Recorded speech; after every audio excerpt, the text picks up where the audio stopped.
these topics which are more of a theoretical computer science. But then he is very passionate in doing that. Presently, he is working with IBM as a full-time research scientist. He's also visiting scientist in Riken, Japan. Riken is an organization, some of you may have seen the quantum machines which are created by Riken as well. And he's adjunct faculty with the SN Bose National Center for Basic Sciences. And he has a PhD from IIT Kharagpur. So he is very well qualified, and the person who is having this, and he is a senior member with IEEE, and he did his masters also from IIT Kharagpur. So with and he is very passionate about the mathematical aspects of quantum computing. So you would have, some of you who are participants have you have heard him already.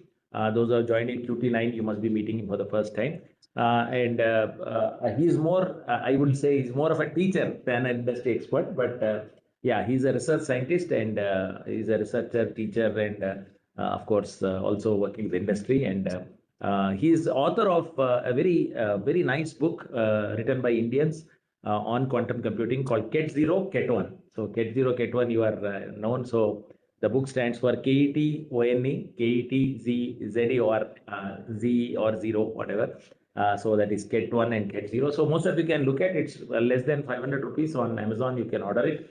And while you listen to him, you will definitely order it. So I will suggest that. So it's a good book, and covering very from the details and very elaborately it was covered, about 500 pages. I think he will share some concerns as well. Of course, he will share about that. And then recently, I was happy to note that he has got a paper, research paper published in Nature. Springer Nature is a very popular, journal that you can look at, and that too, getting a paper there as a research scientist, you can see that quality. We are very happy that he is there with us. Almost, I can say out of 14 programs, 13 programs we have done, he must have been there in all the 10 programs at least. And he has taught more than 4 to 5 lectures every time. And we are happy that he's here, and he wants to be with us. He asks me, sir, what are the schedule, what are the dates, what is the time, please let me know so that I want to be available, right? So, and then he's passionate, he shares the material, he shares the content. You will see the handwritten notes that will be coming up. So without taking much time from Dr. Mustafizur, I will hand this over. We are happy that we have such concerned people who are wanting to share knowledge and be part of it. And then you will really appreciate the teaching that you will have. Though he is from industry, he is taking out 2 hours time and giving to us, not only this weekend, but also the next weekend. So he's taking 8 lectures total in this course. Welcome, Dr. Mustafizur. Sir will tell anyway about the book. Thank you. Thank you so much, sir, for this kind introduction. And it's really an honor. Like every course, I try to attend a couple of lectures to meet with the audience, like the participants, to understand various questionnaire. And because quantum is a very it's an emerging subject to me, to everyone, and it's a really good learning experience. So without going more on this part, so I'll today start with something called complexity theory. And this is a subject, I think it is taught as a part of theoretical computer science, both at undergrad as well as the postgraduate level. So first, I should apologize that I am not a computer science person, but I had a lot of courses in my graduations and masters from computer science and mathematics. So I thought to take this subject, and the approach of this particular subject to me will be a bit different from the theoreticians, because I'll today consider some of the thing like that is related to real world problem solving, and the complexity notion in solving real world problem. So probably this is the most basic lecture you will be following in next 2 hours.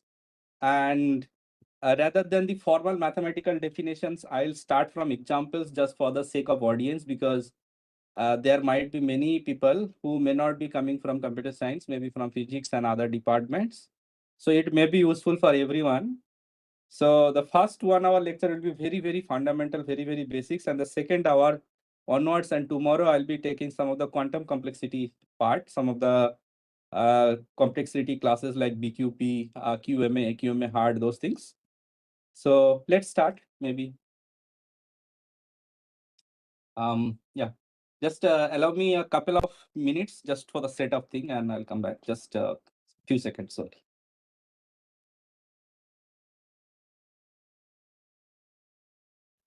So feel free to put your questions in the chat box. I'll answer while live on the session.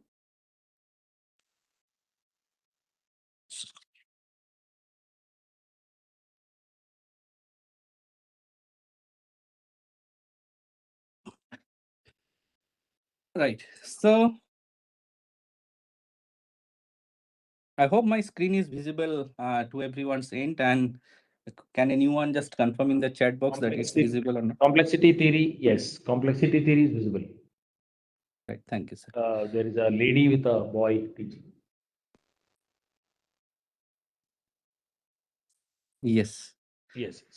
So when did when we started learning about complexity theory or algorithm in general? That's a question. So when we first, why my pencil is not writing? Just 1 minute.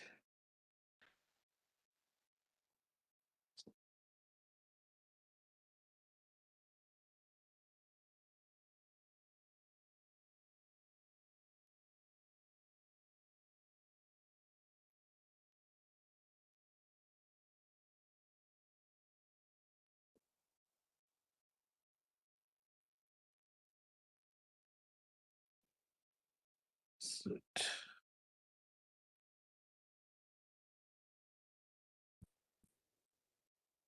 maybe we can start with that.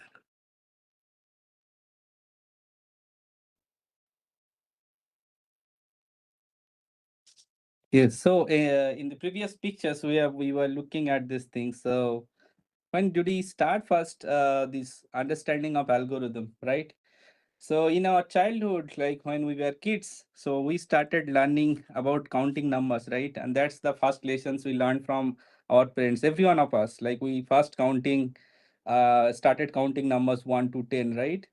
And people, when our like relatives comes to our house and they actually saw us in front of them and asks us, can you count 1 to 10, 1 to 100? So that's how what we could remember. That gives the notions of something called the space complexity, and how fast we could basically counting the numbers is something called the time complexity, right?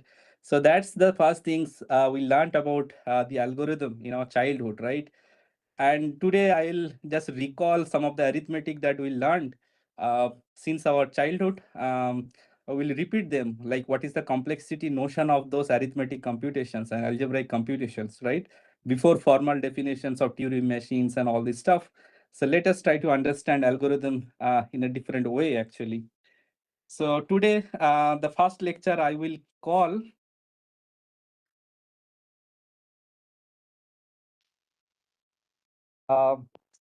it's an addition and multiplication.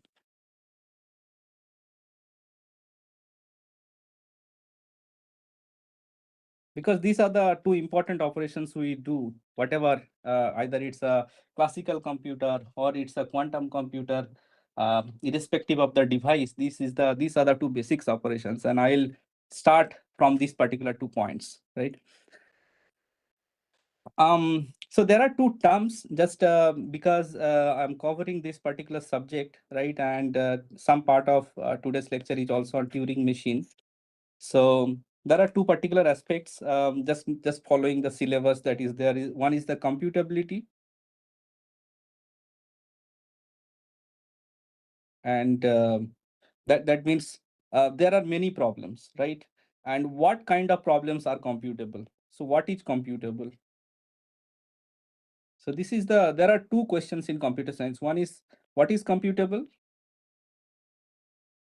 And the second part is the complexity theory. This is the computability theory, and the next part is the complexity theory.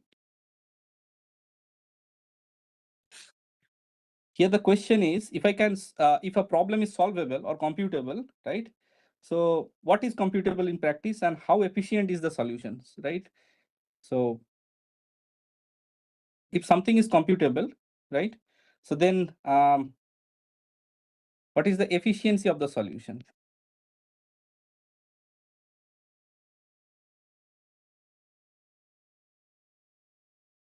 So so in computability, there are various models of computation. I think these are quite covered. For example, the finite automata, the Turing machine, there are lambda calculus, there are many such models, right? Computation models. In complexity theory, there are some objectives. So basically, what is computable in practice? For example, factoring a number, P versus N free, measure of complexity, uh, how quickly or how space efficient, those aspects I'll talk about. So, okay, I am considering the questions from chat box also. So sometimes I'll be answering those things. So I'll define the term what efficiency means. Like I'll take 1 hour to explain what efficiency means, and then measure of complexity.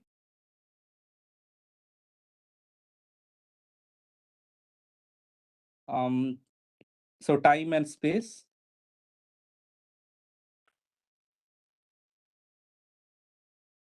and there are various models of complexity in complexity theory, such as probabilistic model,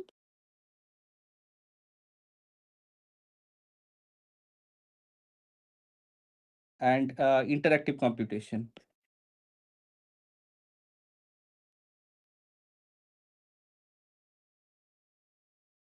I haven't started the theory or anything. Just giving a warm up.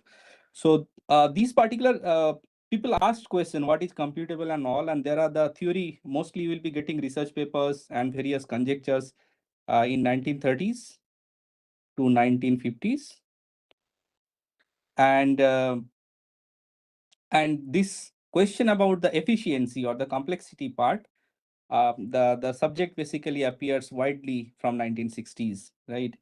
So those who are interested in much more theoretical details, I will suggest a lecture series by Professor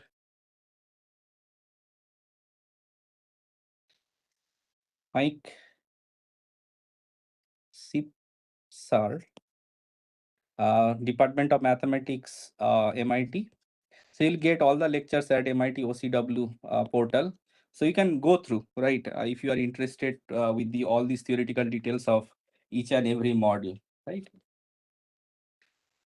So, and also I'll be sharing some notes and a couple of reference book also, those who are interested in the complexity theory. And because in my PhD thesis also, I had my entire thesis went on gate complexity, basically, of various, of some of the quantum algorithms that we propose in my thesis. So I'll discuss a part of that part, like how it is relevant to this today's lecture also. So, so let us first understand various notation. So when we write a research paper, we start with this first paragraph, right? Notation and convention. So you may feel a bit boring for the first 5 minutes, but this is for the sake of interest for many audience here. So those who target good journals like IEEE Transactions or PR journals or Nature journals, so I think it is good if you can just give a paragraph on various mathematical notation. So first is the set of integers, right? So we typically represent integer numbers by G, and they can take basically from the set of plus minus 1, plus minus 2. You can sometimes we also consider 0, right? And so on. And often we also represent the variables I, J, K, L, M, and these variables we often represent for the integers. Then if n greater than equals to 1, okay, then we denote by this box n for the set of numbers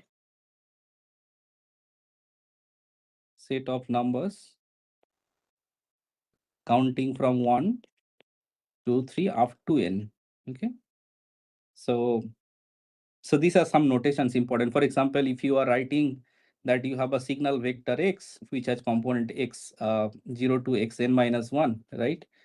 Xn minus 1. So there are n number of elements, right? So you can also represent this particular thing by set theoretic way, that this particular basically variable, it's a vector notation and it's a variable set variable as the element xi for I belongs to box n, right? The same thing, same notation basically. Okay. Here it is represented as a list of numbers in vector form or tuple form or list form. And in the second way, it's just in the set theoretic notation.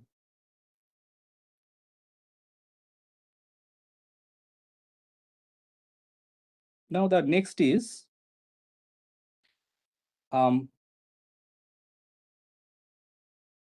for a real number x,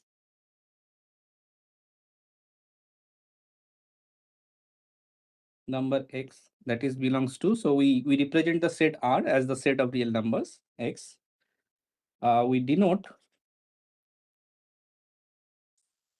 ceiling x, right? This notation is very common in quantum also. Like how many, suppose you have 100 data points, you want to store the 100 data points in a quantum computer using certain quantum encoding techniques, right? How many number of qubits you need? So for that, we use a function called ceiling function, ceiling x, which is, so we denote ceiling x, the smallest n, integer n, that belongs to z, such that n is greater equals to x. So for example, if there are 10 data points, right? Data points, and you want to store in like qubits, right? Qubit register, right? And often we know that suppose we use the amplitude encoding technique, right? So number of qubits basically equals to ceiling function of log 2 base x, right? So here falls the ceiling functions log 2 base 10, right?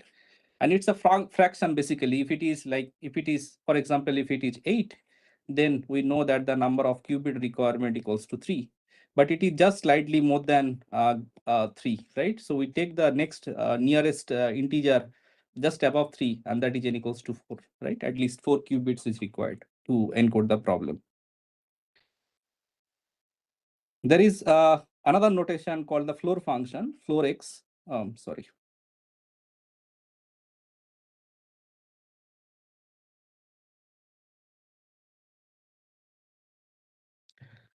Floor x. Here the largest n belongs to the integer g, such that n less than equals to x, right? So it is just reverse of the above ceiling functions, right? If u is a vector, right, or a string or a vector, then ui denotes the value of ith symbol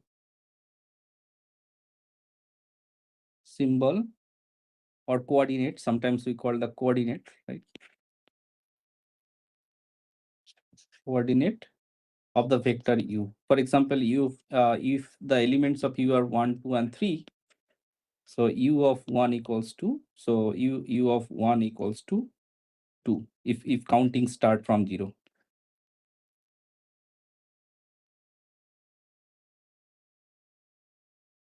So those who use Python, basically Python start from 0 and MATLAB start from 1. So you will be getting different result in MATLAB and Python. Okay. Similarly with Python and Julia also, another programming language. So there is something called, we say a particular condition holds for sufficiently large n, right? So this is a language of computer science.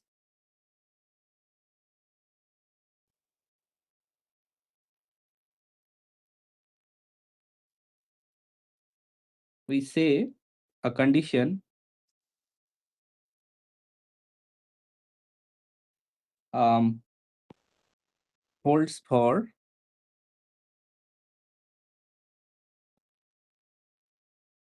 sufficiently large. What do we mean by sufficiently large, right? If it holds for every, there is a threshold, okay? N greater than equals to capital N for some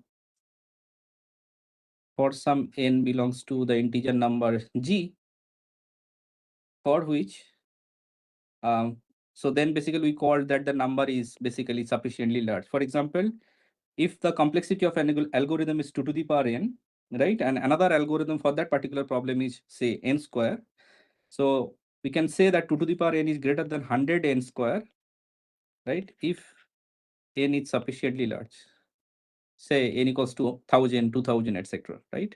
So you can find the what is the minimal n sufficiently large, right? So maybe there is a homework, right? Find n for which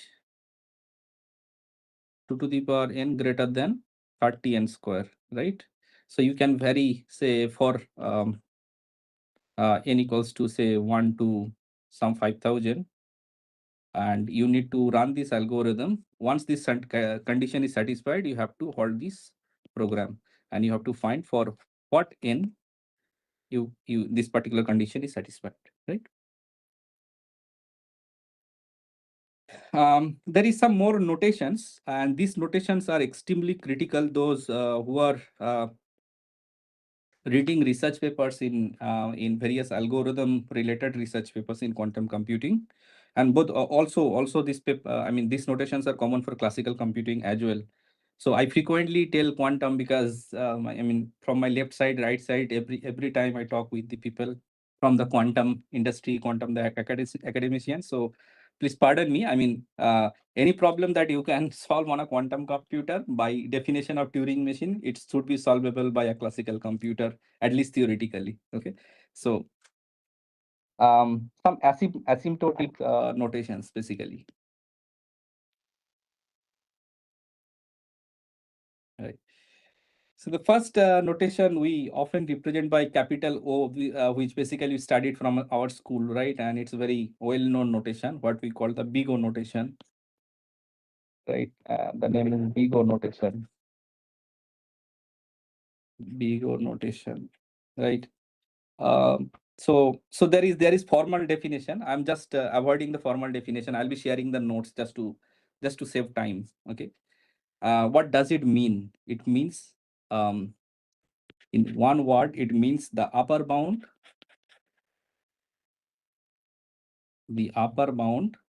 on growth,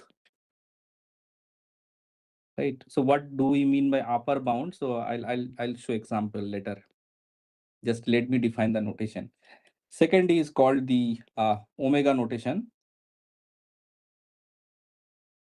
This is called big omega notation. And it's basically defines the lower bound on basically lower bound of a particular error or growth, something like that. So often there is another bound called theta bound, basically big theta bound.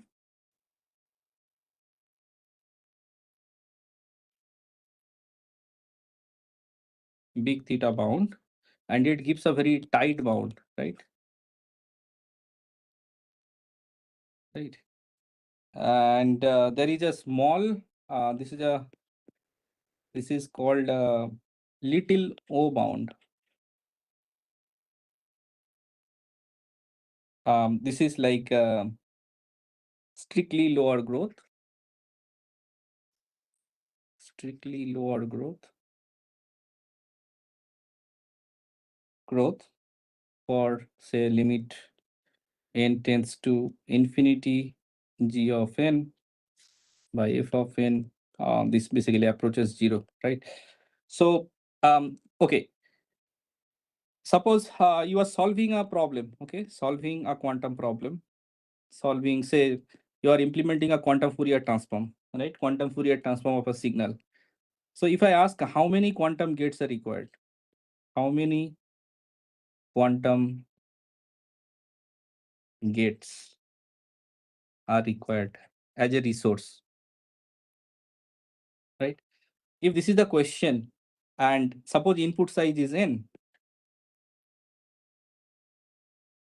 So when I say how many gates, so if because if this quantum Fourier transform is basically an analytical algorithm, it has a fixed structure. There is no approximations, right? And so basically we get a fixed answer, right? So that's why there is a tight bound for this, and we will represent this kind of complexity, often called a gate complexity. Okay, so there is a question, what is asymptotic? Asymptotic means if n tends to infinity, what is the growth of fn? Okay, a formal definition I have not put. So basically, this is like if n tends to infinity, because if you take a very large number, what is the complexity of that particular algorithm, right? So in a sense that if n basically reaches infinity, so is there a limit on the resources, right? That is called the asymptotic basically nature of the function, right? So and based on that, you can call a function whether it is basically diverging function or converging function. So this is a very asymptotic basically description always gives us a an intuition of convergence rate of particular algorithm, right? Now the gate complexity often we represent by basically um, theta of basically that particular f of n. Suppose f of n represent the some function, right? It may be classically it is n log n, right? And in quantum, you can also see that basically how many number of quantum gates you need, whether n square or 2n square, etc. Right? So this is how you basically represent a particular bound, whether you choose you should take the upper bound, lower bound, a tighter bound, right? So for example, now the next question is, suppose I design an algorithm, there is a problem and there is an algorithm, right? And there is a solution. Solution X, solution basically S, there is a problem P, there is an algorithm A. Now this algorithm may have various mathematical part, like it can follow approximation theory. For example, you have a Hamiltonian H, you are implementing the unitary matrix U using some tautorization technique, like. So there is a second order tautor, third order tautor. So you are already doing some approximation of this unitary operator, right? So by theory, there you will be neglecting some of the parts. Say you will take the solution up to second order. So you can say, okay, the error is basically going order of t to the power 3 by something, say 2 factorial, right? So this is like how you are basically giving an upper bound of the solution by neglecting certain part. If there is error, right, due to the hardware or hardware impairments or the error in the qubits or due to interactions of the qubit and the environment, right, there is a loss of information. That means there is a loss of channel capacity, right? I'll talk these terms maybe in the next course. Earlier also I talked in the QT-06 about various quantum channel and all. So there also you will see this kind of picture, like this upper bound and lower bound case, right? So now let's start our lecture formally, okay? And this notation part is complete.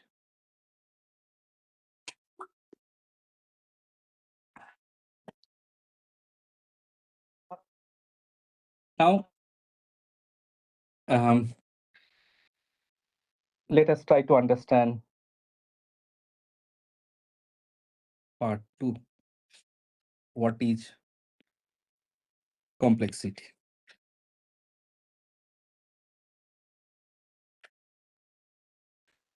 What is complexity, right?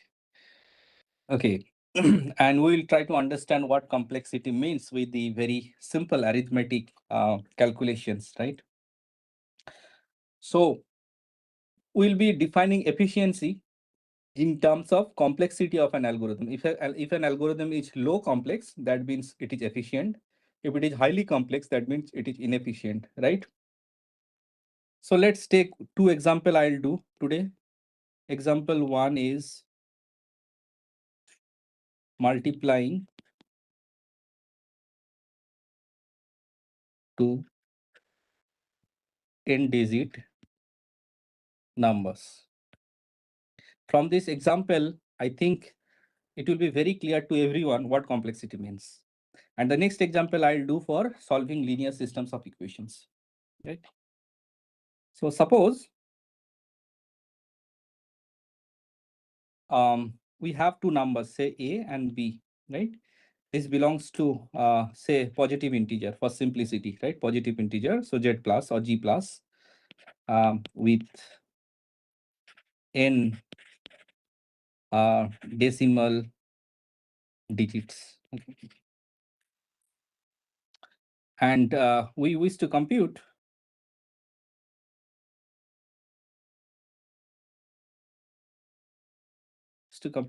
A times B, right? For example, what is the multiplication of 577 cross 423? What is the result, right? And let us try to understand just this very simple problem, and let us learn 4 algorithms to solve this problem. Okay. So algorithm number 1 or method number 1 is called the repeated addition method.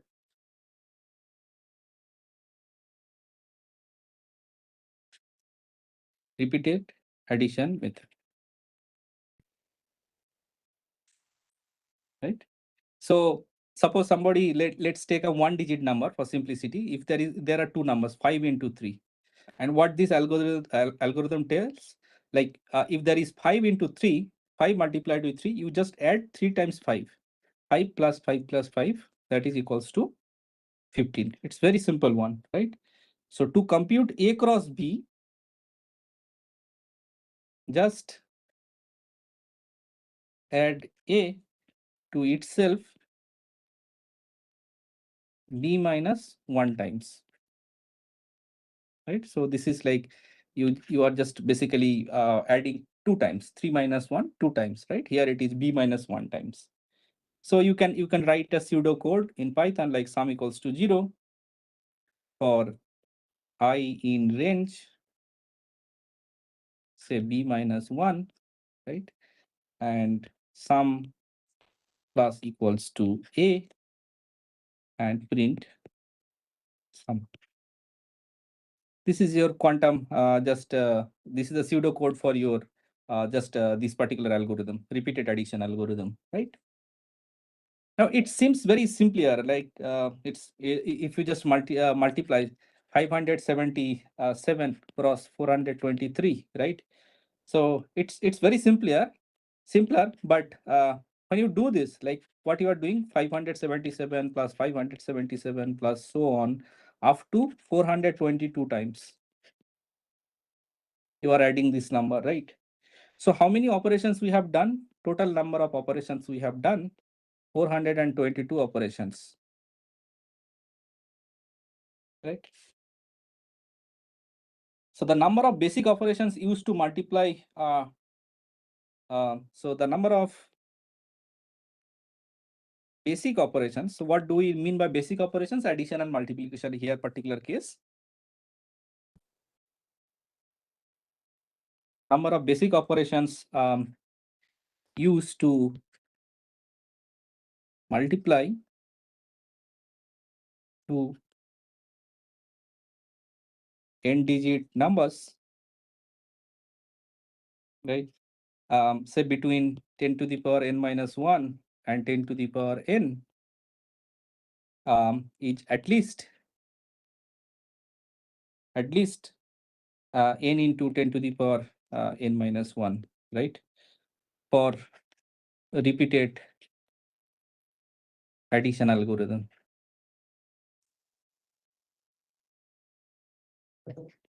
Now you can see the algorithm looks very simple, but the complexity is too high, right? So let's take example how high it is, right? How basically complex is this particular thing. So on our modern computer, right, our laptop, suppose we have a laptop with CPU, say 3 gigahertz processor, right? And it performs a single, basically it performs a single 64-bit, right, integer addition.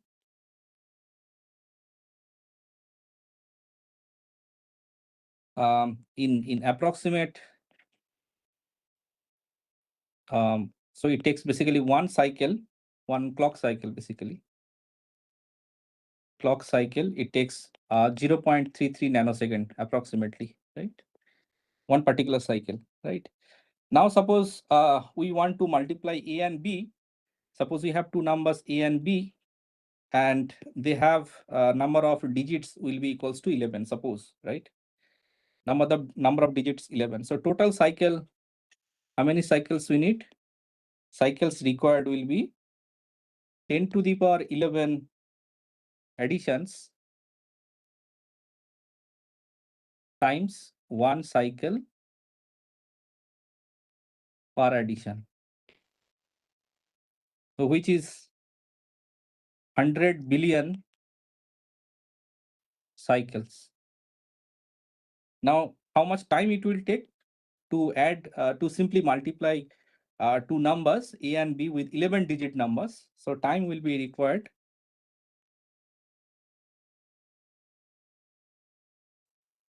Sorry.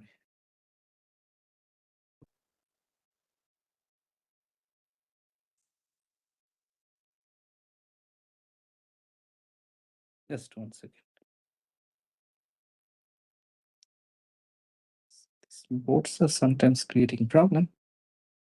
So this is 10 to the power 11 by my clock speed, 3 into 10 to the power 9 cycles per second, which is 33.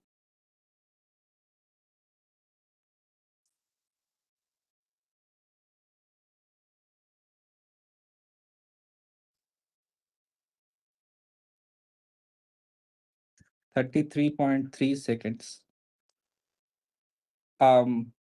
Just by doing raw hardware addition. So in Python, actually, Python take more times actually. If you solve this problem on Python programming language, so it roughly takes sharing is often a problem.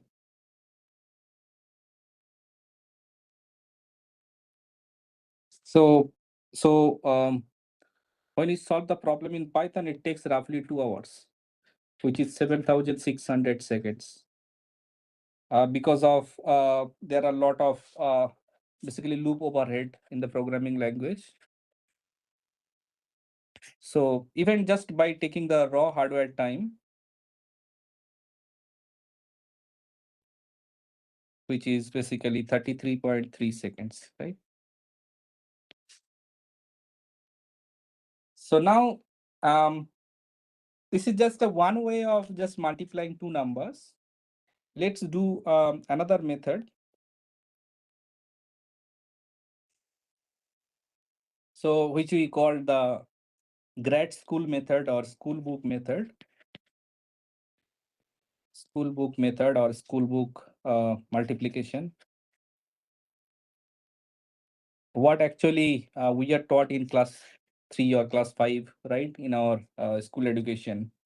So in our primary school, we learned these multiplication methods. And this method tells that multiply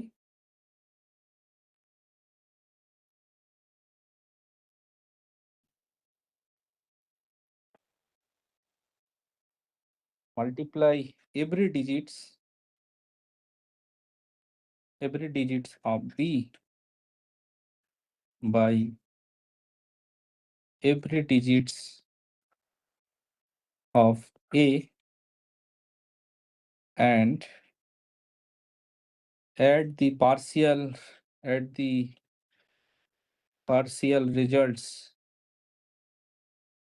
with appropriate shifts.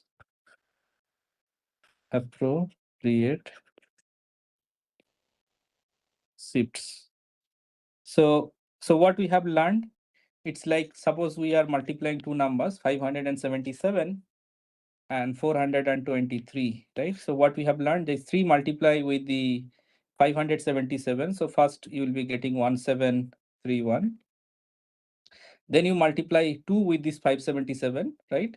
So you'll be getting 4511. And then you multiply 4 with 577, you'll be getting 2308. So we shifted here, and we are just we are just adding now. So the addition will be 24207, right? So this is the thing, like we have done in our school. It looks like a bit difficult than the earlier method, repeated addition method. But here what we have done, only 3 multiplication and 3 addition. Earlier we were doing more than 400 operations for these multiplications, 421 additions, right? So 3 additions, and earlier we had 422 or 4 something like that in repeated addition algorithm.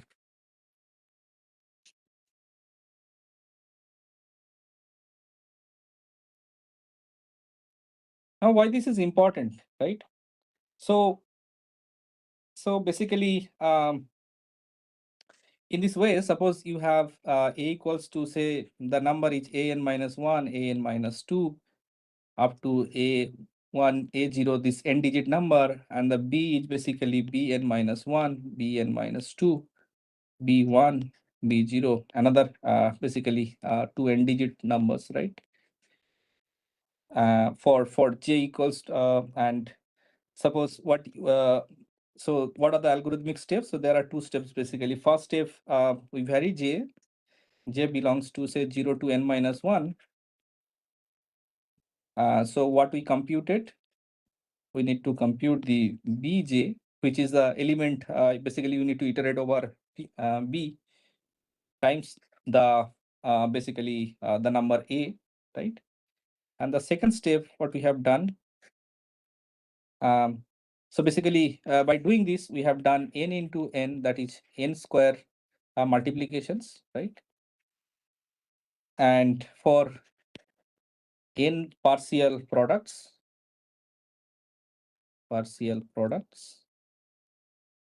like in this example, like you were multiplying this entire this number with this particular element, right? And second, another multiplication and another multiplications, right? So like in such partial multiplication you have to do, so there are n square number of multiplication operations, right? Now what we are doing, we are basically adding n partial product, and each such product has at most n plus 1 digit, right? So this will cost order of n square steps. So the total cost will be n square multiplications plus n into n minus 1 addition, right? And this is multiplication. So we write as T of n, right? So now you can see there are so many terms, right? So once we represent it as a polynomial functions, what is the highest degree polynomial here? N square, right? So that's why we often write in the upper bound as order of n square, big O notations, right? Order of n square complexity. But if I ask, like, what is the exact complexity of this particular problem given 2 digits, so you can also compute the tighter bound by taking the exact n number, right? So now, what is the, like, if I solve with this second method, right? So suppose there are 11 digit number, n equals to 11 digits numbers, right? A and B, and I am basically multiplying A cross B using 2 methods. One is the repeated addition method, and one is the basically high school method or the primary school method, right? School book method. So in a 4 gigahertz processor, so it will be 462 divided by 4 into 10 to the power 9, 115 nanosecond, right? So here in this kind of processor, I assume that clock cycles per operations equals to 2, and total cycles required equals to 462. So this is the case for your earlier methods, right? Because in the earlier method, you have some 200 and something. So there may be some mismatch in the number, just it will be approximate some numbers, right? And this is the approximate time required for the previous method. Now with this method,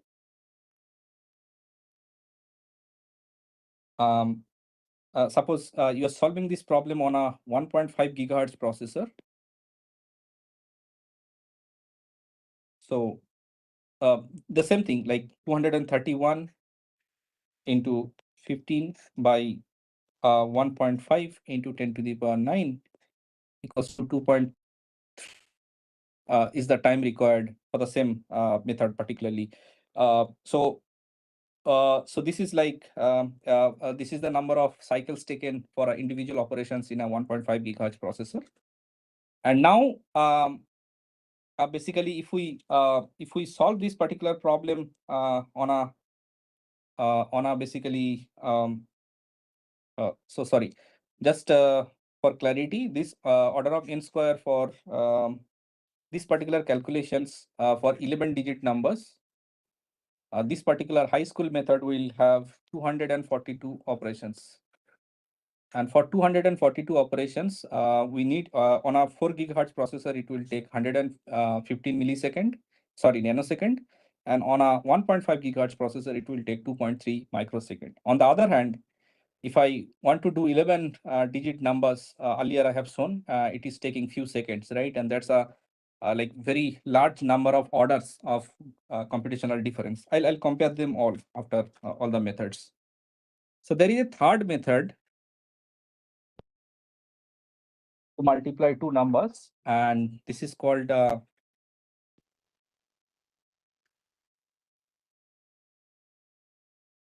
Karatsuba's algorithm.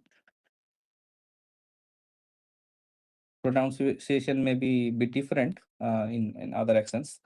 So Anatoly Karatsuba discovered that you can reduce the 3 multiplication of n digit numbers to 3 multiplications of n by 2 digits numbers plus some additions, and the total cost in this particular method is 3t n by 2 plus order of n, basically addition, this is the multiplication. So this is roughly coming around order of n log 2 base 3, approximately order of n to the power 1.585. So basically, instead of multiplying the n digit number, there is a way that you can multiply n by 2 cross n by 2, and recursively you can solve the problem, right? So for our 11 digit numbers, like the same example, if we see A and B are 11 digit numbers, right? So if A and B are 11 digits numbers, then total method, so a particular method, what is the number of operations and what is the CPU time? So if it is a repeated addition algorithm, so we need about 50 billion operations, which is a huge number, and it takes roughly about 12 second time by a CPU.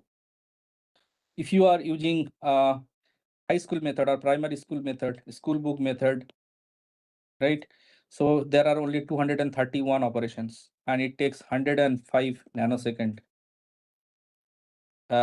This method, particularly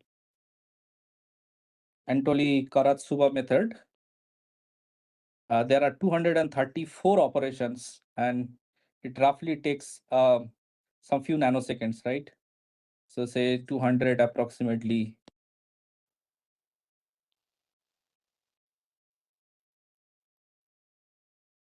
nanosecond. And you can check, you can now say that the earlier method, that the high school method, the order of complexity was order of n square, right? And I just said that the order of complexity in this particular Karasubas method is order of n to the power 1.5, so it is less. Then why basically it is taking more time in the CPU, right? So you need to take sufficiently large n, and this is often seen that if n equals to more than 32 digits number, then basically these Karatsubas methods basically give superior results than the school book method, right? There is one more method, and that particular method is called the fast Fourier transform, FFT, which we all know, right? And for the 11-digit multiplication, it takes 800 and approximate operations. 800 and operations, and which takes about 1200 nanosecond. Now you can say fast Fourier transform is not fast. That is not right.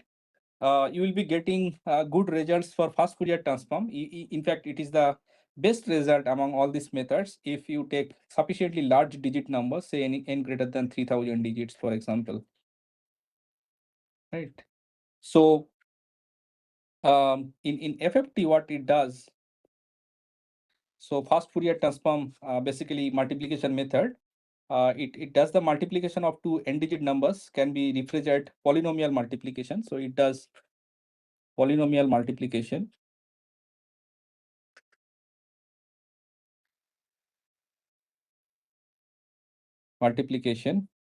And it evaluates the polynomials at 2n roots, evaluates the polynomial at 2n roots of unity in order of n log n, right, time. So the total complexity of this FFT is order of n log n. Now, if you take very large n, then only you can see the efficiency of the fast Fourier transform algorithm over the previous methods. So the note is from this example, sets of example, like from this first example of sets of algorithm, is that the algorithm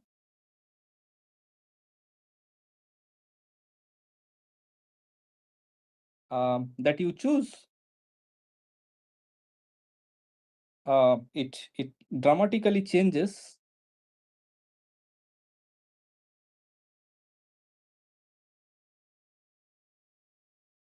the number of steps required. Problem is same, the solutions are different, right? And for large n, the difference between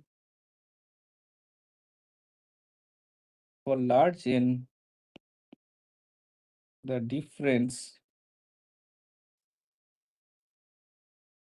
between n square and n log n is the difference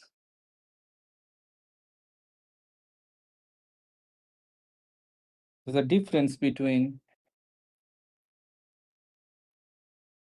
feasible and infeasible computation. What is infeasible? I'll show an example that it can take more than the age of the universe, a particular problem also. So computation. So which method we are using or which method we are proposing is important in algorithm, basically. So it's not like there is a problem that you can solve easily on a classical computer and same thing you want to repeat on quantum computer. It is not like that. You have to bring a new method for that particular problem in the quantum computer, because the elementary operations are different in quantum computer. That's are the superpositions, the entanglement, the interference, right? So I'll talk about the formal definitions of various computational model in the second part. But let's take another example, right? And then we will conclude. So I'm taking Okay, so for the sake of time, I'm just closing it here for the first part, and I can take questions. So till this point, what we have understood is that um, so there may be some problems, simple multiplication of two numbers, right?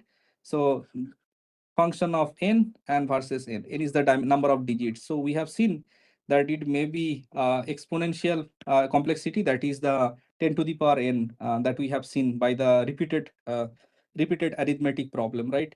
Then we have seen the n square complexity algorithm, right? That is the high school method, order of n square, say order of n square, order of exponential n, right? Then we have seen order of n to the power 1.5. And then we have seen order of n log n, fast Fourier transform, right? So this is the n versus f of n computation number of steps, and as well as the time complexity, right?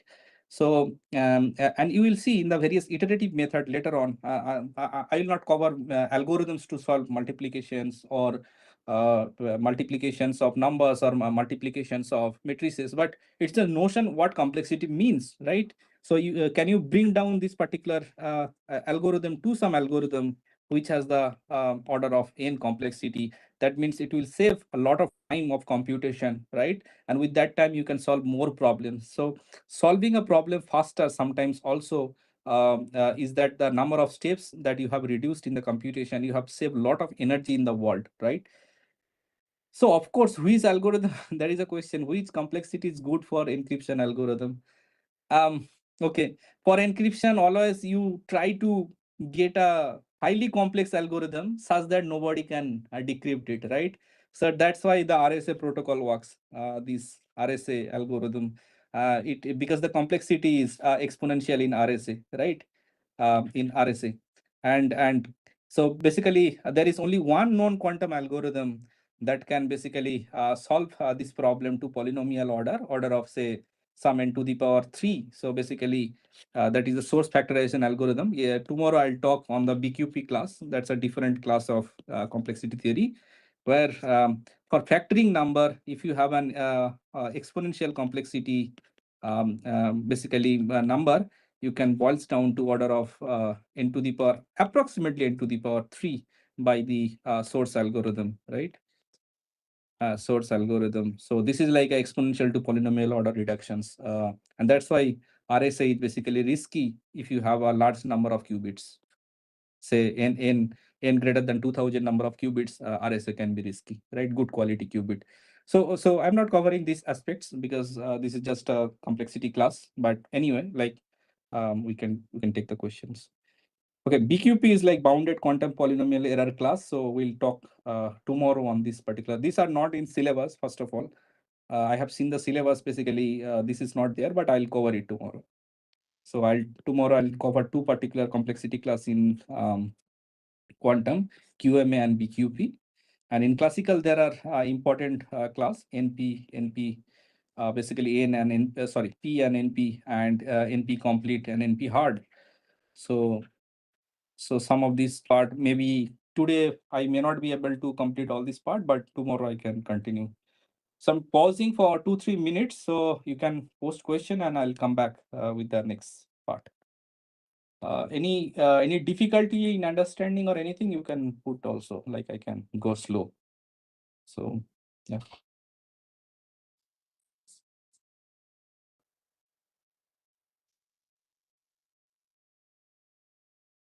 Why is MP complete? Okay. So what is okay? So tomorrow we can take this question, some of the parts. So there are like theoretical definition I'll cover maybe today. But we can understand much better about NP and NP complete with many examples, daily life example like traveling salesman problem, etc. So some of the examples we'll bring tomorrow.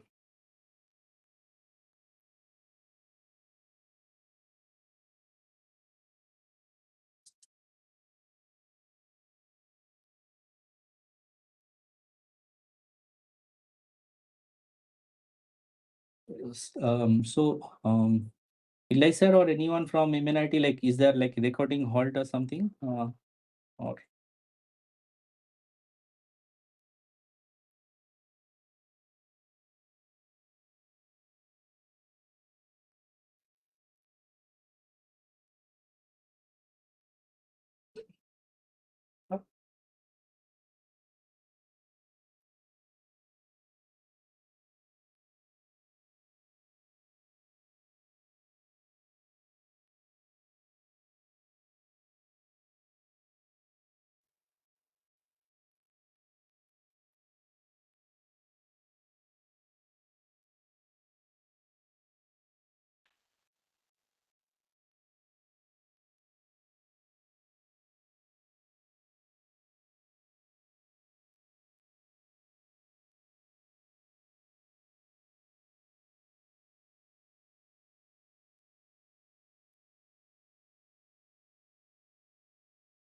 Okay, there is a misconception, and I truly appreciate the question by Dr. Satyapriya ma'am. Um, okay, question is, while using quantum computers, time complexity will be reducing, order of n may become order of log n. We don't know. Like there is no guarantee. There are many theoretical works on various problems. People have shown like upper bound on certain cases. One algorithm we all know, at least two algorithms we know. One is the source factoring algorithm that gives a theoretical bound that shows that you have a reduction, right? A complexity reduction by using quantum, at least theoretically. And second is the Grover search algorithm for finding the maximum or minimum in an unsorted array. So, but for many other algorithms, especially for the heuristics, we don't know. So one thing that we can do to verify whether a quantum algorithm is good or bad or timely efficient or not is to design an algorithm or solve a problem using an existing algorithm on a QPU versus a CPU. Although it will be just a comparison between apple and orange, that's not right.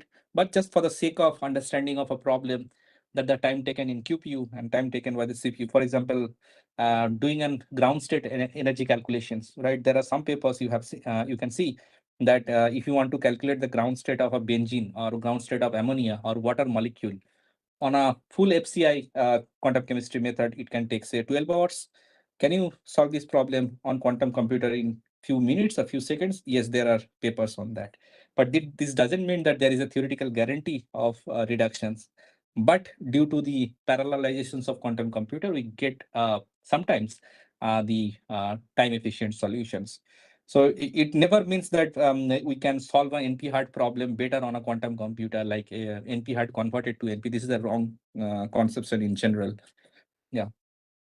There is a second question. How can we compare classical computer and QC? Um, okay. It's like you want to compare between a bulb and a candle, right? In future, like sometimes when the commercial quantum computer with true capacity error correction will be available, this will not be required at all.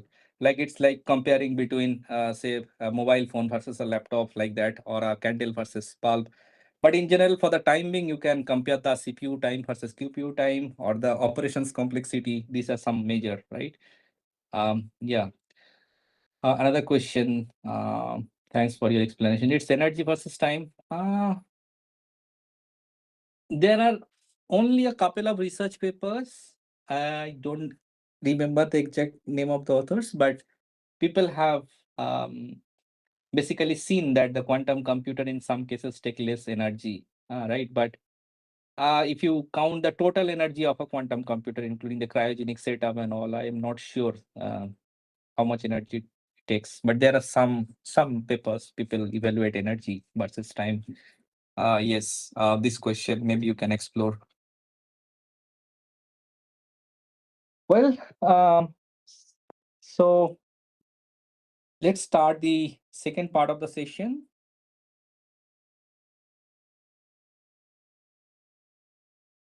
So we discussed the first method, and let's talk about the second method, like the second example maybe,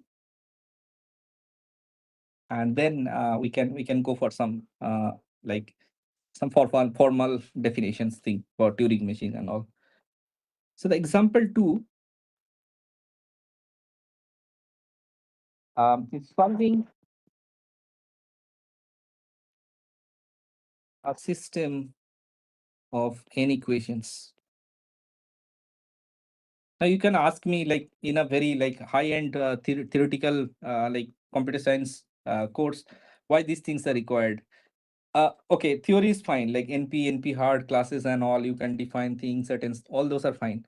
But in normal daily life problem, real world solving problem, for example, image processing, signal processing, right, control system, or or a flight scheduling problem, optimizations, graph theory. So we concern about how many arithmetic operations we do, how many matrix vector multiplication we do, and that measures the time concept or the space concept, right? That's why I'm covering these aspects in terms of the practical realizations of the algorithms and complexity. But I'll come to the formal definitions later.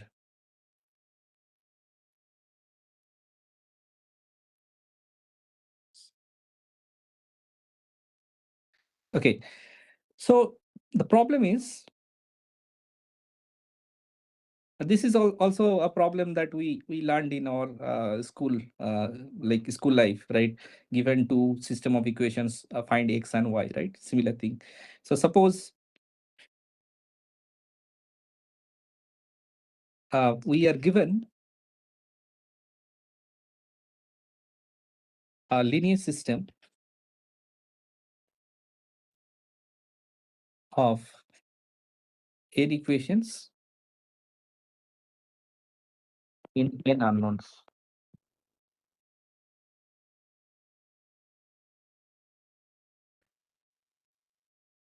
And okay, the unknowns are, say, x1, x2 to xn, which all are suppose real numbers, right? So the problem is given as aij xj over j equals to 1 to n equals to bi for all I belongs to box n, 1, 2, 3, 4, 5 up to n. Okay.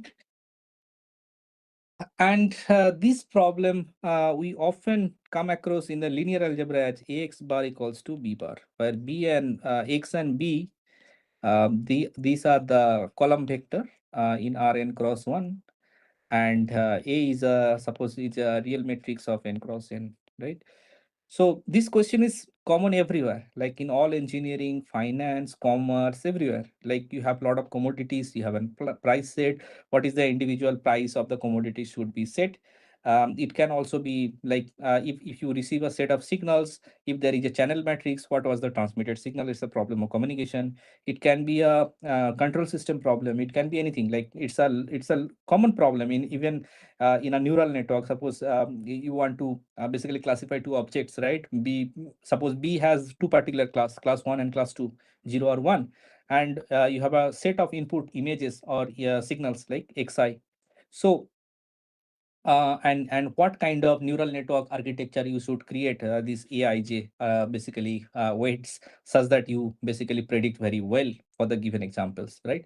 So this is the common equation in everywhere, like in neural network, AI, control system, communications, and every engineering. This is a common particular equation. Now the question is, how efficiently we can solve this equation, right? So what we have learned since our school days, so multiple methods. Suppose method number 1 is the Cramer's rule. Cramer's rule. So in Cramer's rule, what we do for each unknown xk,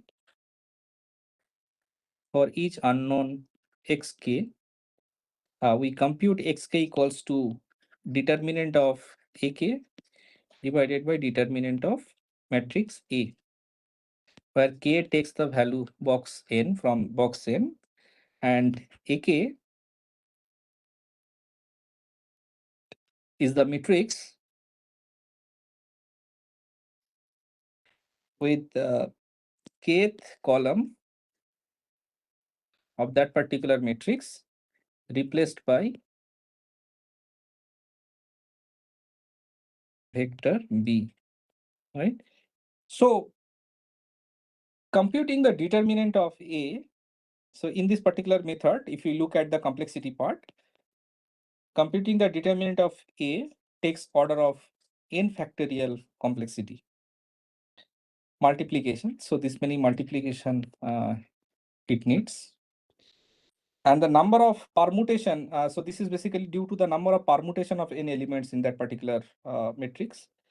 And we need to compute basically n plus 1 such determinants. So overall cost of this particular algorithm will be order of n into n factorial, right? Because this is the polynomial order of n plus 1 is n, and the number of multiplication is n factorial. So n into n factorial is the total complexity. Now, suppose n equals to 5 digit, basically 5 element vector, right? So if you want to solve this 5 cross 5 matrix, right? The system of 5 equations and 5 unknowns, the total number of operation is about 600 operations, right? Which is quite less. But suppose n equals to 10 operations, the matrix size is 10 cross 10 matrix, and you want to compute the unknowns, right? X. So in this equation, X bar equals to B bar, and suppose A equals to 10 cross 10 matrix, right? So it takes the number of operations equals to, if you divide like in terms of the arithmetic multiplications and addition, it will be equals to 4 into 10 to the power 7. Now this is also fine for a normal computer. Suppose n equals to 20, the matrix has the dimension of 20 cross 20, like it's a very large satellite image or something, right? So suppose you have a satellite image, right? So very hyperspectral satellite image, and there are lots of pixels. Now you have to find out that in that satellite image, okay, where there is an, say, for example, army camp, right? Or something from the satellite image, okay, or where there is a loss of agricultural crops, a particular crops is lost in a particular image, right? So you have to identify those many xk, right, for k equals to some ceiling m, right? So in that huge image, that particular huge image has the dimension of, say, 10 like 20 cross 20 or more than that. So if it is the case, then total number of operations will be 2.4 into 10 to the power 8, which is a huge dimension, right? And it's basically beyond the supercomputer reach, right? So this many operations, right? And if you just multiply time with this, that will be huge, right? Now n equals to suppose 50. You have a huge image, right? So suppose you are basically capturing the image of black holes, right? Some way, like, so how many operations you need to do? So it's basically 3 into 10 to the power 64, right? And that is basically so it is such a high dimension, right? So then basically the total number of operations is this much. So it is impossible in lifespan of the universe. So that's why actually you can compute many factors if you want to consider, and you want to solve certain unknown, like find out certain information out of certain unknown things. Like so, for example, application can be okay. Suppose you see the sky, right? You capture an image, right? And there are lots of things, and there may be many causes X for which you see those BI data points in the image, right? Find out what may be the possible X, right? Or the set of X, right? For which basically you can find a model such that AX bar equals to B bar, and you want to find the reason for which B has a particular behavior, right? Maybe in the frequency domain you get a peak or something, right? So is there any astronomical thing happened here or not, right? So this is just an example, right? There may be many examples from engineering aspects. So now the same thing, like if I solve this same problem using Gaussian elimination method, which also we have learned in our undergrad.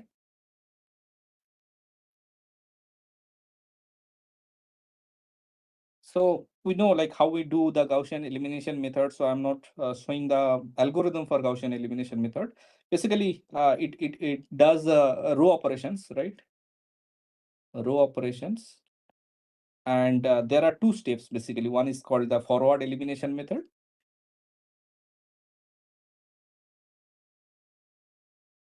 Forward elimination method, which has the cost of order of n to the power 3 by 3 plus n square minus n by 3, basically multiplications.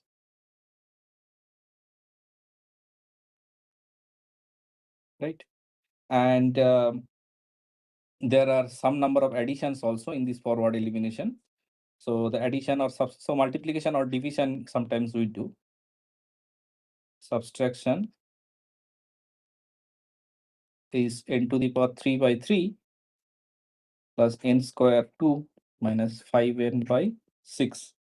And there is another operation. So this is number 1, and number 2 is something what we call the back substitutions method, right? Substitution method.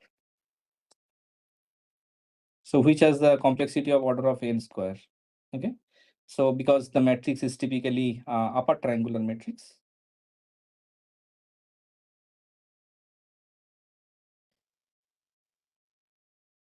Right. So what typically we have a matrix with many elements, right? And we basically do many row operations, right? In the augmented or in the direct method, whatever you do. So you come up with an basically upper triangular matrix time an unknown equals to something, right? And then basically suppose the coefficient is x10 and there is an element and there is y10, right? So you solve from bottom to top back substitution. Say 5 into x10 equals to y10. So you get, okay, x10 equals to y10 by 5, and then basically you put this value to the upper value and so on. So here the total number of operation is order of n square, right? So the total upper bound of this algorithm will be, here it is the substitution takes n square, and the forward elimination, the multiplication and addition, the highest order is n to the power 3. So hence the upper bound will be order of n to the power 3, right? So this is a second method. At least it is much better than the Kramer's method, because Kramer's rule is the order of n into n factorial, right? So n into n factorial is very bad actually, right? It's a highly complex. Okay.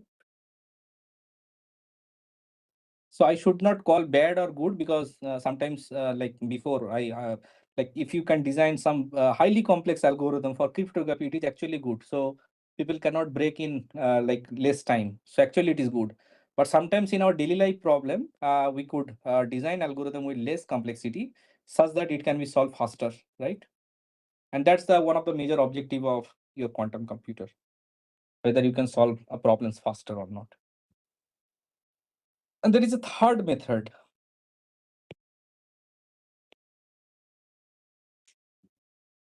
This is often called the Strassen style algorithm.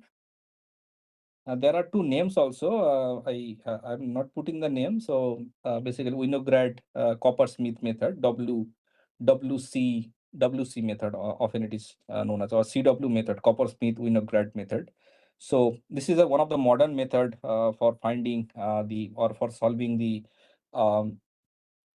solving the system of linear equation, right? So what it does is that Spain is creating a lot of challenges.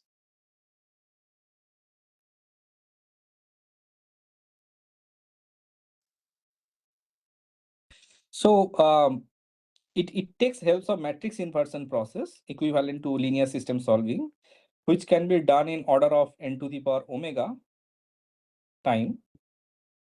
And theoretically, it has been seen that omega less than 2.372 is the best known exponent,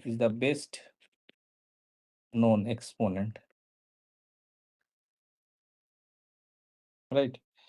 So Gaussian elimination is near optimal for dense A. Like if the matrix is dense, then Gaussian elimination is quite optimal, near optimal.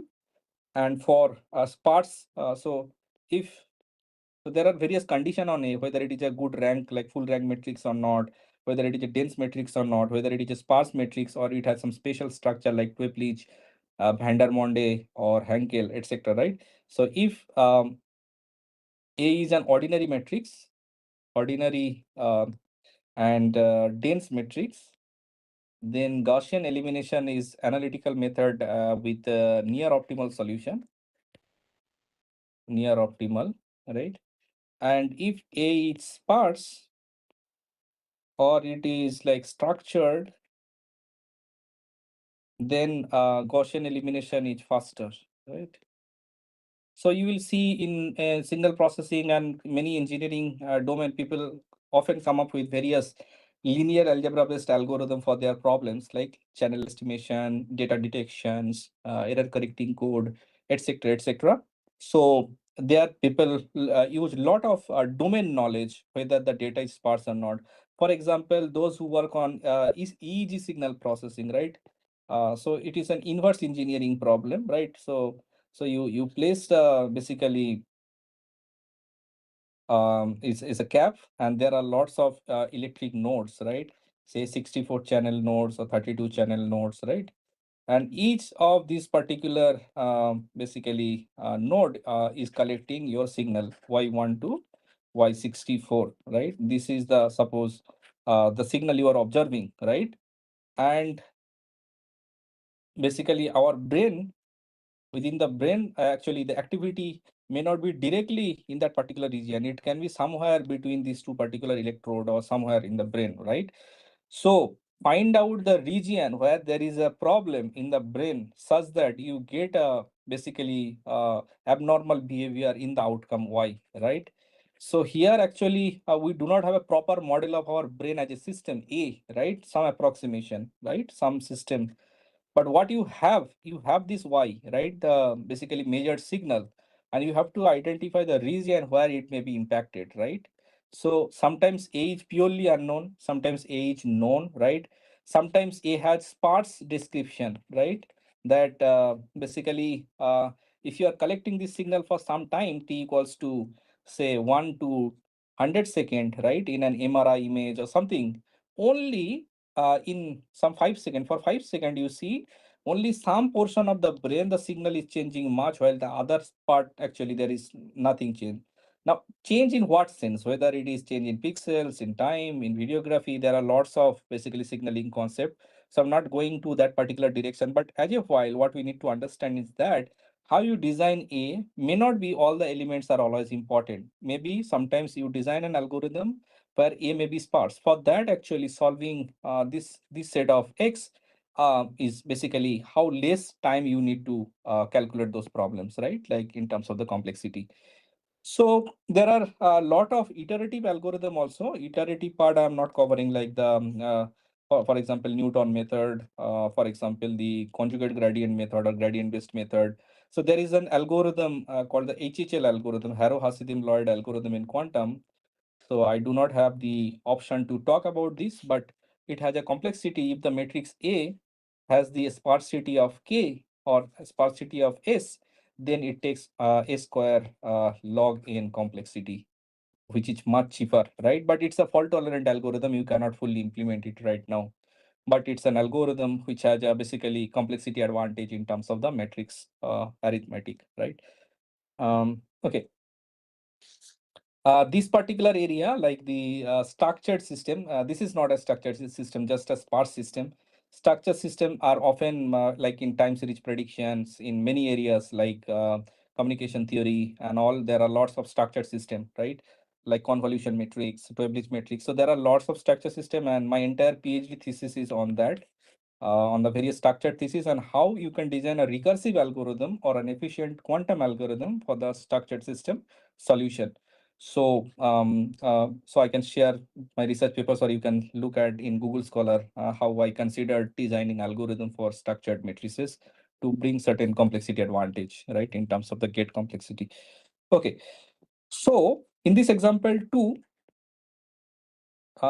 what we have discussed is the Cramer's rule, like to solve the system of linear equation, Cramer's rule, the Gaussian elimination method, and the best known classical algorithm. That is, I often call this as the CRW algorithm, Coppersmith-Winograd algorithm, are often sometimes also known as the Strassen-style algorithm.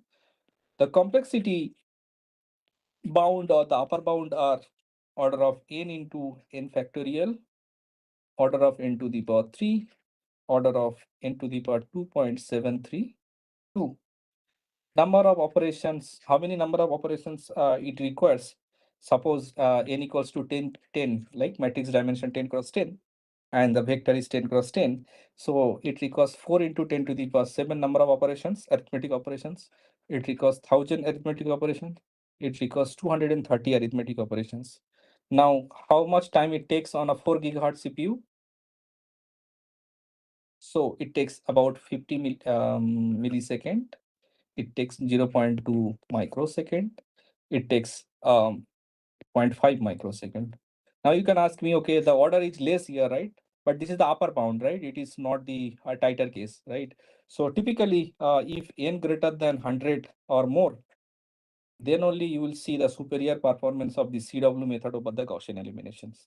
But in general, what we have learned in our childhood is just multiply two matrix of dimension 3 cross 3. That's why Kramer's rule were suggested, right? Later we learned about the GE method, right? Because we are restricted to some 10 cross 10 or 20 cross 20 as a smaller dimensional matrices, right? And the number of operations required was less, right? So that's why this is fine.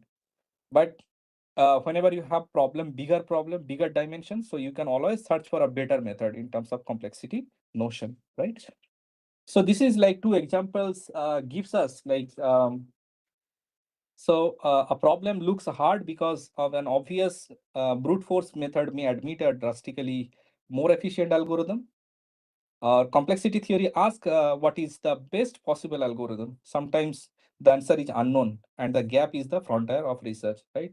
So what is best is unknown, right? There is nothing best. So there is nothing called best, okay? Called best. At a particular time, an algorithm can be optimal or it can be suboptimal. So these are the language of complexity, right? So one algorithm at a particular time you can see optimal, but if the dimension increases, large scale problem, it may not be optimal, it can be suboptimal, right? There are algorithm, heuristic algorithm, they often don't have the optimal solution. They have some suboptimal solution, but that is a good suboptimal solution you need to find, right? How much time it takes, what is the convergence rate of the algorithm, etc. Right? So there are many aspects of an algorithm. So now this is the informal way of discussing certain things. And now I'll define certain formal definitions of cost of computing, right?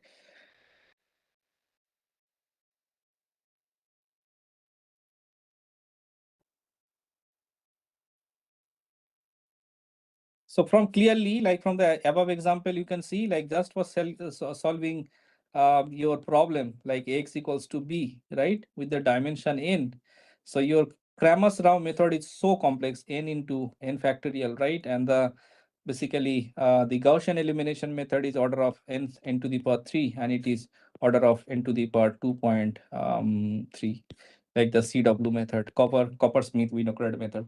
So these are some of the important, like just classifying algorithm or like separating algorithm in terms of the complexity orders, right?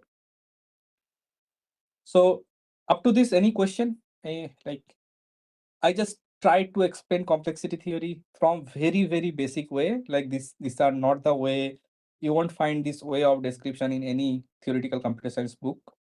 But just for the sake of audience, I'm just covering this way.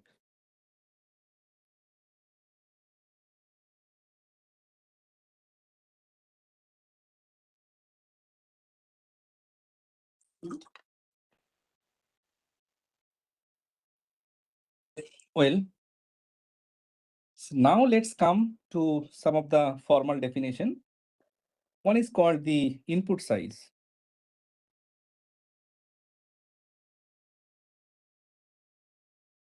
The input size of a problem instead denoted by n,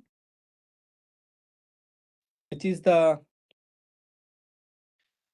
number of symbols needed to write down the input in some fixed encoding. This word is very important. Encoding word is very important because I'll talk more in the quantum picture as well. There is both classical encoding, there is both classical and quantum encoding. For an integer,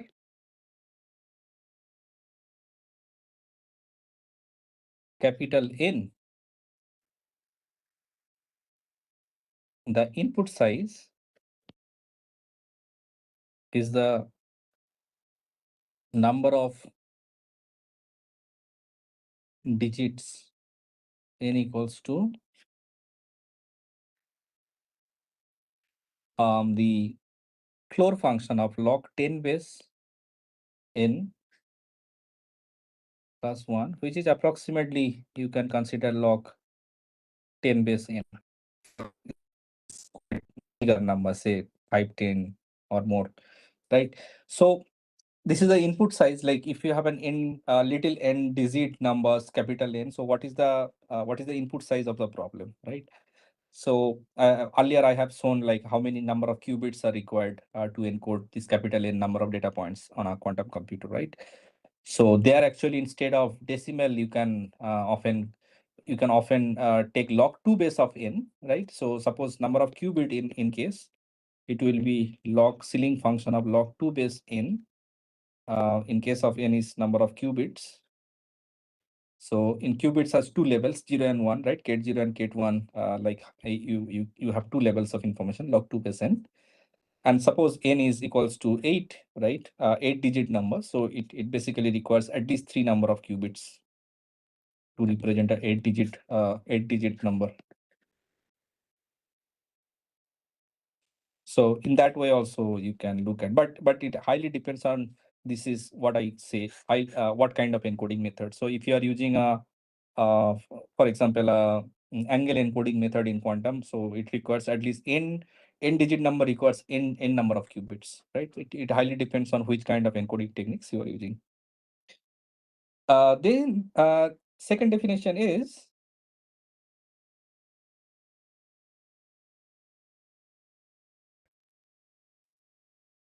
the complexity of the algorithm.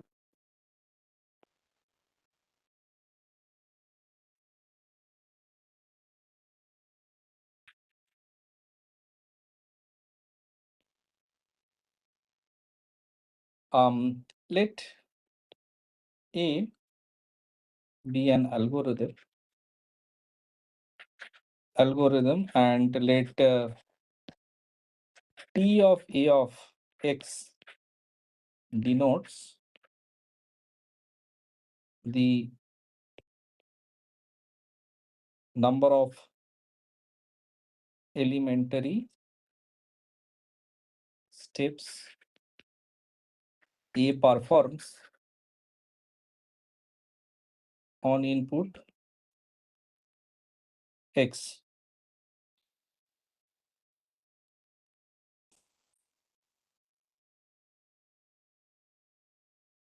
The worst case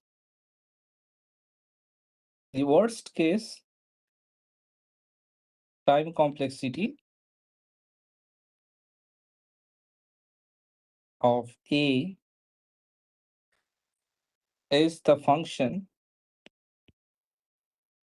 we write it as T of A of n equals to max of T of A, maximum operations it takes, the maximum steps it covers, such that X belongs to sigma star is the bigger set, and mod X equals to n.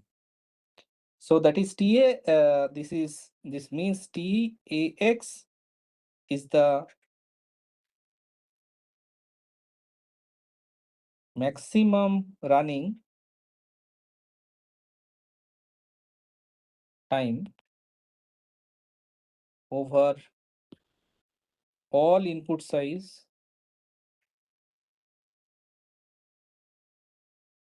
of size n. So let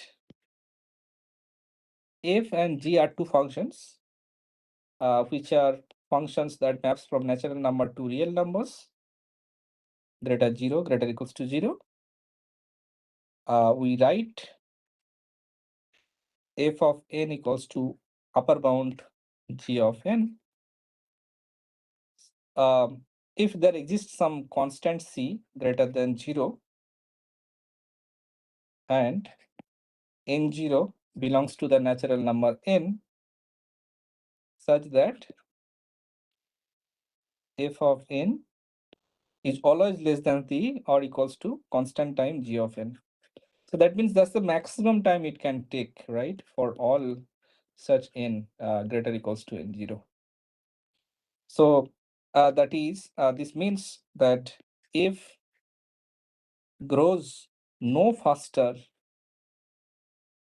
than g up to some constant factor C. So this is just the formal way of defining what complexity means, right? Could you please repeat the last 2 minutes lecture of let A? Okay. So this is a formal definition. Like complexity I explained earlier, like the highest polynomial order you were taking, right? The formally how we write, like if A is an algorithm and and let Ta x denotes the number of elementary steps, maybe the addition, subtraction, multiplication, etc. And this algorithm performs on the input x, right? So worst case time complexity of A is the maximum of T of x given x takes any value from the set sigma star and mod of x equals to n. N is the basically any integer number, right? Some T of x is basically the maximum running time over all input size n. So we can say that f of g, f and g, if they are some map from natural number to r greater or equals to 0, we write that the function is the upper bound on g on f, g of n, like the upper bound on the function g of n. If there exists some c constant and some n0 natural number such that f of x less or equals to constant time g of n, right? It is always less than equals to g of n, right? So because earlier you have seen like in the example I have shown, right? For example, here so what is the factor I have considered? Like in this particular case, I have considered the upper bound is order of n to the power 3, right? So that means this particular thing will never be more than the n to the power 3 up to certain constant factor, right? It cannot be n to the power 4. It cannot be that, right? So the maximum polynomial order in this particular case is n to the power 3, right? So just this is a formal way of defining the same thing in this manner, right? And now let me find certain things.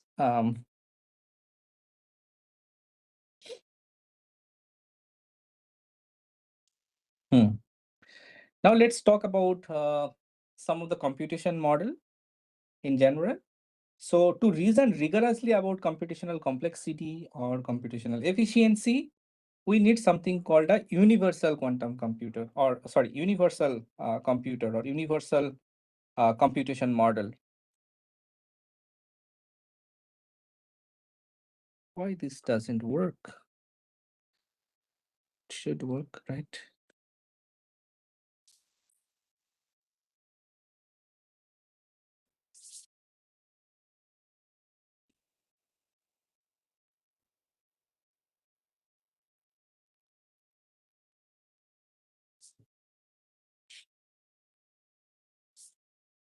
Okay, so we need a universal computation model, and there are many such models, like starting in computer science, especially in the computability theory, like general recursive function, lambda calculus, Turing machine that was there around 1936, post-canonical system or the tax system invented by Emil Post around 1936 to 43. So we did not have a computer around 1930s or 1940s, right? So there were many theoretical computer model, right, that can solve a problem, right, computationally, such as the lambda calculus, the random access memory RAM concept in 1973, Markov algorithms, right, 1954, combinatory logic, right, and pi calculus. So these are various models of universal computations. You will also see like DNA computing later discovered in 1990s. And there are some people who work on DNA computing, like defining computation in terms of crossover, mutations, etc. Right? And similarly, there are like quantum computations as well, right? So one of the important model in computations and well-known model is called the Turing machine model, discovered by Alan Turing, right? And there are a lot of theoretical stuff when we consider the Turing machine model. I'll define what Turing machine means formally, right?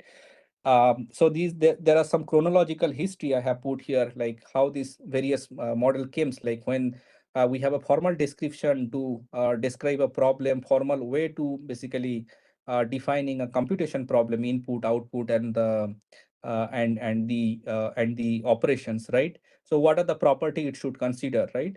Then the discovery, like the theoretical foundation of P versus NP problem, right? And the NP complete and set problems, right? These all the things, like it came sequentially. And till date, like 1994, when Peter Source first came up with the idea of quantum factoring algorithm, and a new class launched from this particular time called the BQP class, right? So I'll talk about the BQP class tomorrow a bit. For this, I also have to introduce BPP class, another class of complexity. So those who are interested about Turing machine, so there is an encyclopedia on this. I'm just sharing this is like a charge Turing thesis on computation model. You can take a screenshot of this. So there is a website by Stanford University, and there is a lot of theoretical stuff there. So I'm not covering any of them, but I'll suggest to read this particular material if you are interested in the history, how the Turing machine was initiated, what are the what the thesis proposed and all, right? So now let's talk about thing called universal model.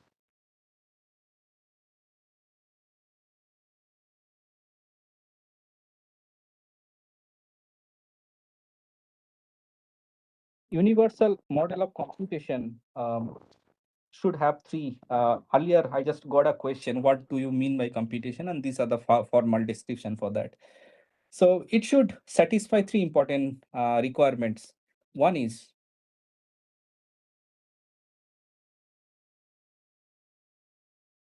the is powerful, is the method powerful, is the language powerful enough? So now you can connect from your previous lectures, like is that language or is that method powerful enough? And by mean powerful enough, can I express mathematically, right? To capture all realistic computations, all realistic computations. By realistic computations, I mean the computation that you can do on a real computer with a programming language. With a programming language, right? Suppose if I ask you how much, so defining how much happy you are mathematically is a very difficult problem, right? So that you may not find a universal computer model that if I am unhappy and I can put, okay, these are the reasons for which I am unhappy, and there is an algorithm, I can put that algorithm on my life and I can get always happy. This is not a computation problem. Okay. Second part is they make the definition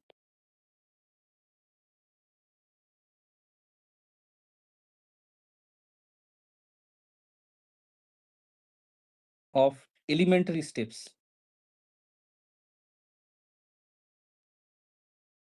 They make the definition of elementary steps unambiguously,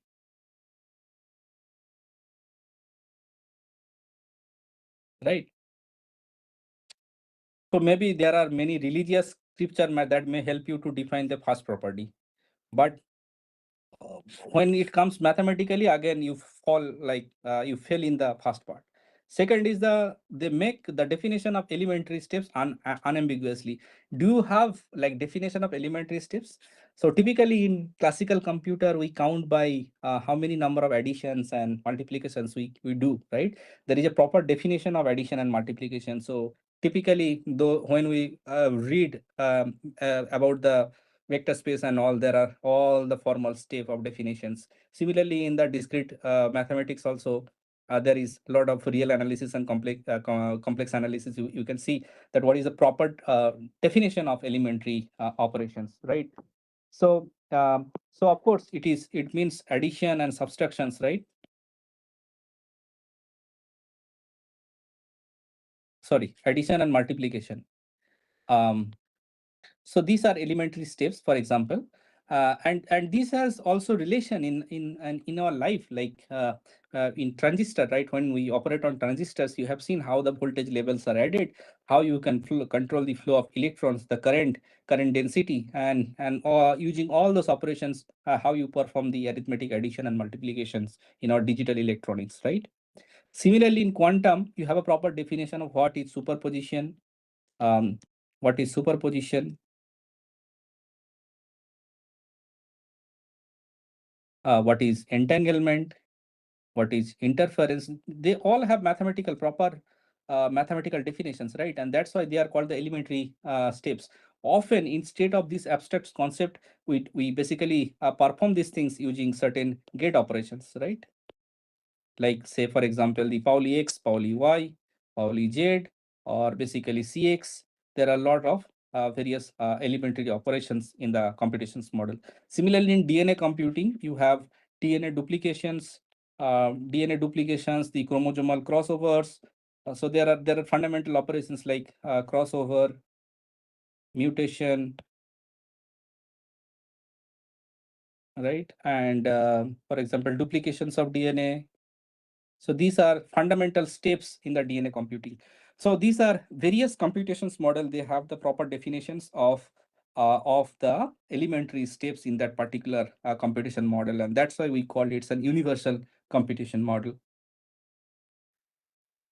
Am I muted? Like, am I audible?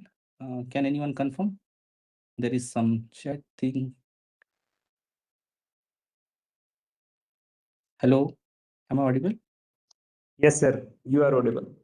Yeah. Some people just you may rejoin those who are having problem with audio. Thank you so much. Okay, so so the second property is important, right, for a universal computer, and I have defined three different computation model: classical computation model, quantum computation model, DNA computation model. Maybe you can see these things in next 15 years, after next 15 years or something. That time maybe I will switch from quantum computation to DNA computation. That may happen because from a lab of theoretical computer science thing. Okay.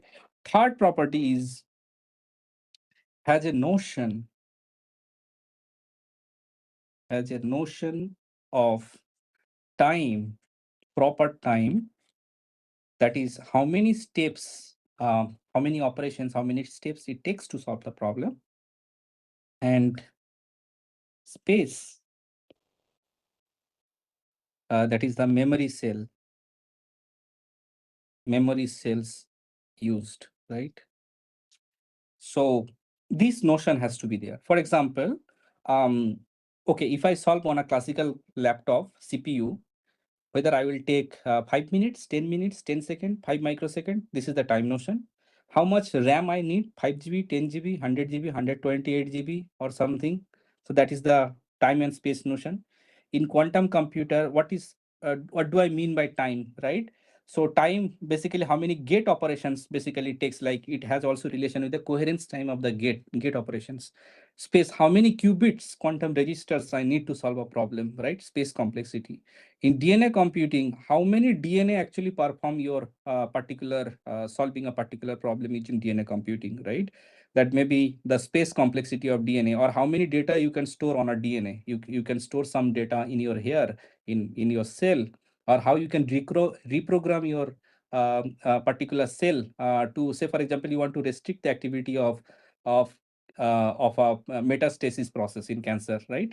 So there is a lot of DNA duplication. So in metastasis, what it happens is you have a cell, you have a DNA, and there is a basically random duplication of many such nucleus, one nucleus to multiple nucleus. This is called the DNA duplication process.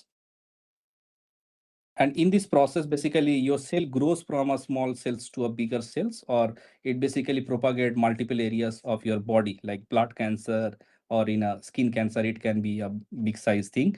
So basically, in this particular thing, so basically abnormality of the growth and all, right? So this is also comes under, can you reprogram this particular cell activity with some computation model, right? Such that there is a restrict and there is the number of duplication is much less, so that it does not propagate, right? So this is also known as the cell reprogramming, right? So this is properly probably have not discovered yet. That may be a research area, but just for the sake of abstract example, right? That may be some notion of time and space in TNA computing, right? Now, these are the three important property, and Turing machine, which was discovered in 1936, right? Introduced by Alan Turing. In 1930s. So basically fulfills all the above three criteria, right? So that's why Turing machine is regarded as, in computer science, it's a universal computation model, and in last almost 100 years, right, it is well regarded in computer science, right? And I will just give a formal definition of Turing machine and close the session today. What is the formal definition? A Turing machine, TM, and the machine is suppose M. A Turing machine M is a tuple M which has the elements Q, sigma, gamma, delta, Q0, Q ACC, accept, and Q reject. These are the 7 tuple elements. And what are these elements? How we define the Turing machine?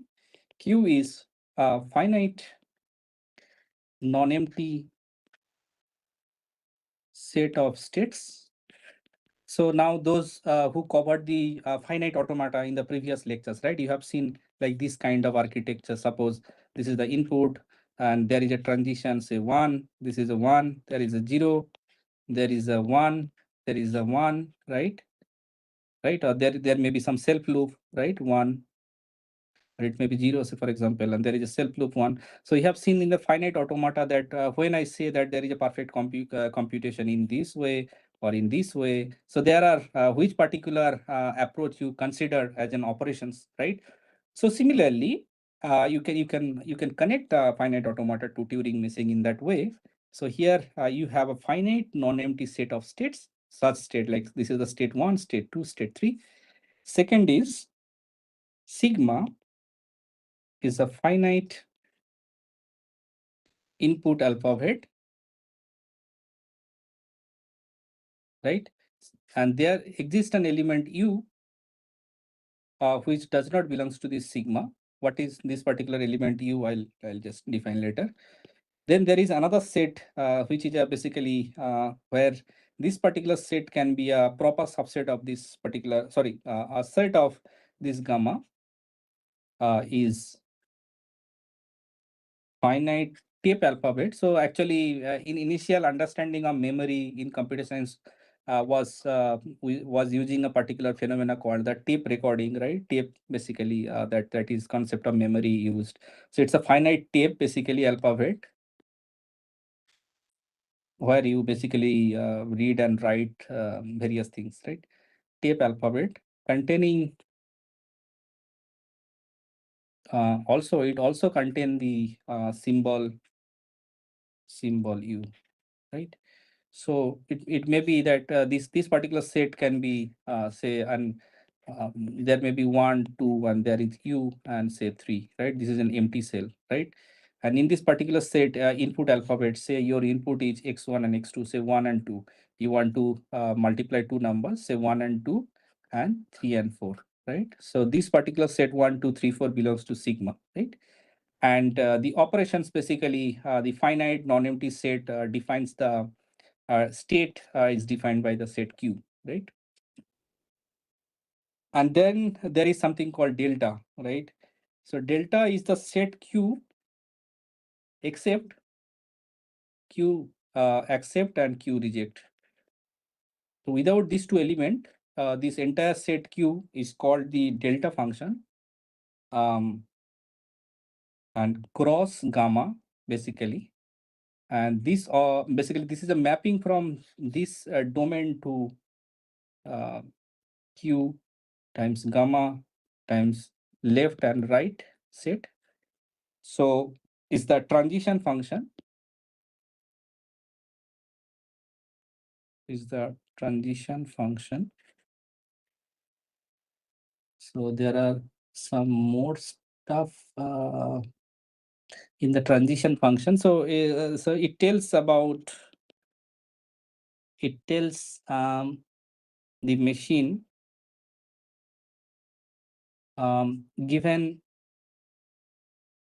the current state,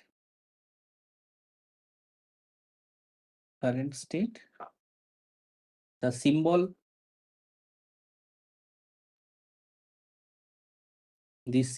under the tape head,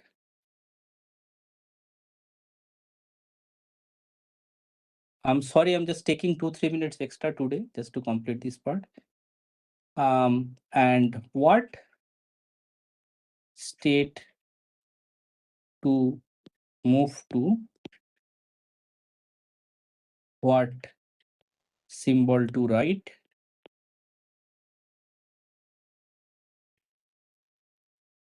and which direction to move, left or right.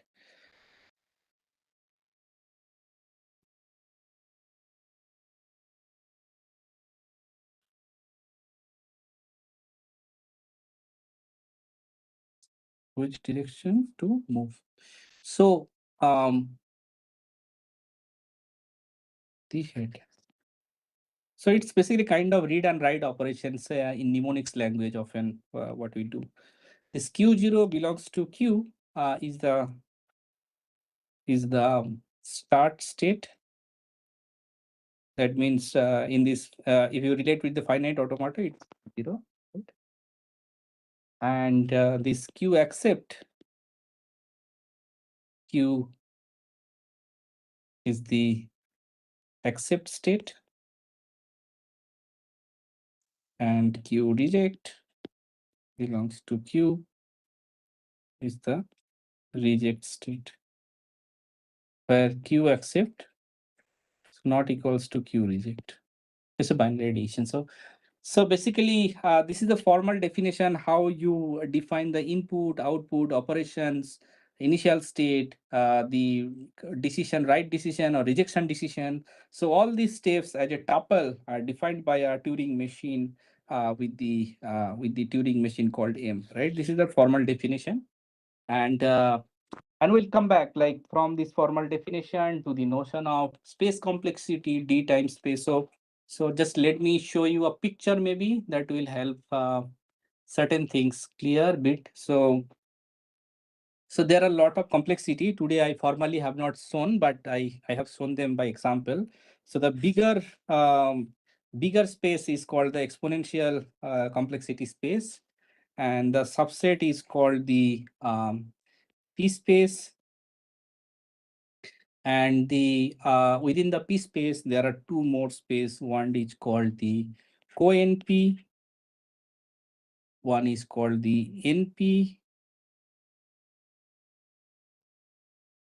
Not solvable in polynomial time. There is a small section called polynomial problem. And not in polynomial, basically NPC, polynomial complex. So basically, our objective is that if there is a problem that has a solution, suppose here is the solution of a problem, can I bring that solution to polynomial order? It's the objective. So there is a problem. Can you design an algorithm which has at least a solution in polynomial time? So that's the objective of entire thing. But I mean, often in cases, we don't know whether there exists a polynomial time solution for a particular problem. For example, the traveling salesman problem, it's an NP complete problem. So I'll come up with many such examples maybe tomorrow, and just closing here for today. So any questions so welcome.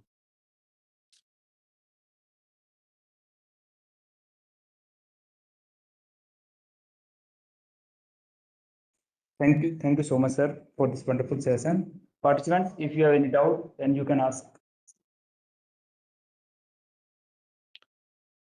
Yeah, so there is one question like delta is not clear. So delta is like it's a it's a read-write kind of operations, right? It defines the operations, what it does from left to right. If you have an input Q0, you want to add Q0 with Q1, you want to store in a memory or not. It's the kind of operations basically it defines. So maybe tomorrow I'll show some more examples on this. And what is co-NP? Okay, I'll define those terms tomorrow, like AP versus NP and all stuff. So there are some more details to this kind of problem. So tomorrow I'll come. So definition of co-NP also includes the definition of P and NP. So it will take some time. Yeah, this is just like the overall picture only. I haven't explained anything. There is more like BPP and BQP also. So people, theoretical computer science people, they define these two new classes for quantum. So I'll come. Was this session clear? Like any difficulty or is what fine, right? Yeah, thank you everyone. So thank you for your kind attendance and yeah.